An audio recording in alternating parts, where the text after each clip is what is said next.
Alors, on revient sur la foi de Jean Calvin, mais juste avant, je voudrais vous montrer quelque chose en rapport avec Jean Calvin et Martin Luther.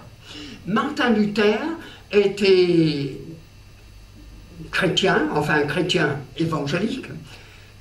On les appelait les luthériens à cause de lui, mais il a découvert la grâce de Dieu, il a découvert que le salut était par la foi avant Jean Calvin. Et il y a une différence entre ces deux hommes. Jean Calvin est venu en quelque sorte compléter par sa théologie systématique le travail de Martin Luther. Et quelquefois, quand on parle comme ça, n'est-ce pas, de ces deux hommes, on dit Martin Luther, c'était le prophète. Je vais vous montrer ça.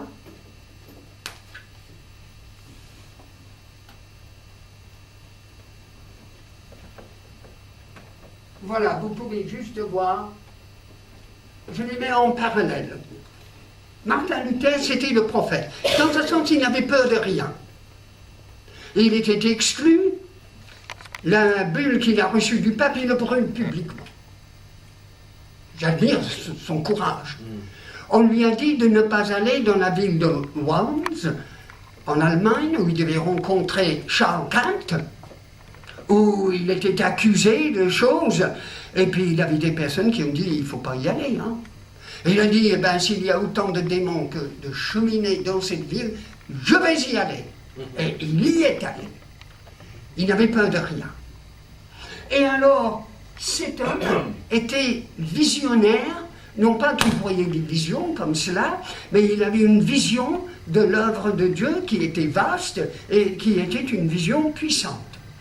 Mais Jean Calvin, il n'était pas tellement le prophète, il était ce que j'appelle le scribe. C'était celui qui réfléchissait, et je l'ai mis ici en rapport avec Esdras. Un peu avant Esdras, il y avait Daniel, qui avait des visions. Ça, c'était Martin Luther. Il voyait des choses. Mais Calvin, c'était le scribe. Il connaissait la parole de Dieu. Martin Luther aussi. Mais quelquefois, il disait, excusez-moi de le critiquer, un petit peu des bêtises. Par exemple, il aimait beaucoup l'épître aux Romains. Parce que par elle, il a trouvé que la justice de Jésus-Christ lui était imputée. Il pouvait avoir l'assurance du salut. Mais alors, Jacques, qui parle de la nécessité de prouver sa foi par les œuvres, eh bien, Martin Luther a dit que c'était une épître de paille. Oh, ça ne va pas, hein? Ça ne va pas, on n'est pas d'accord là, n'est-ce pas? C'est aussi inspiré du Saint-Esprit. Je pense qu'il était amené à écrire sa lettre, Jacques, parce que Paul avait déjà écrit aux Galates avec une insistance sur la foi. Et alors Jacques, il a compris qu'il fallait autre chose pour dire, ah, il y a une place, non pas pour le salut, mais comme fruit du salut pour les œuvres. Et puis il a insisté là-dessus. Mais enfin, ça c'était Martin Luther.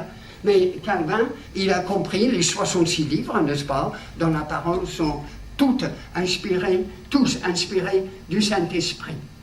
Et puis après cela, n'est-ce pas, pour le Nouveau Testament, Daniel, Esdras, alors Luther, c'était Pierre. Pierre, il faisait des gaffes. Ah, il fonçait. C'était un fonceur. Et puis quelquefois, le Seigneur devait lui dire, ben tais-toi, remets-toi dans ton coin. Et il le mettait au coin, hein, la face contre le mur. Mais Paul, c'était autre chose que Pierre. Et nous avons son histoire de ses voyages missionnaires dans le livre des Actes. La première partie du livre des Actes, c'est concernant Pierre, principalement. Et puis, à partir de la conversion de Paul, Saul de Tarse, Luc, l'auteur des Actes, il concentre sur Paul.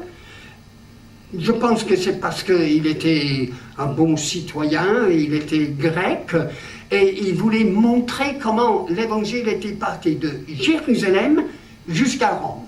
Alors il suit Paul, et nous voyons à la fin de ce livre que Paul était à Rome, même s'il était en prison.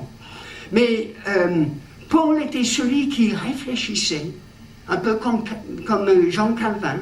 Et il a écrit 13 épîtres que nous avons dans notre Bible. Et si on n'avait pas eu ces 13 épîtres, pour ne pas parler de l'épître aux Romains, eh bien on sera vraiment dans le noir concernant certains aspects de la foi chrétienne.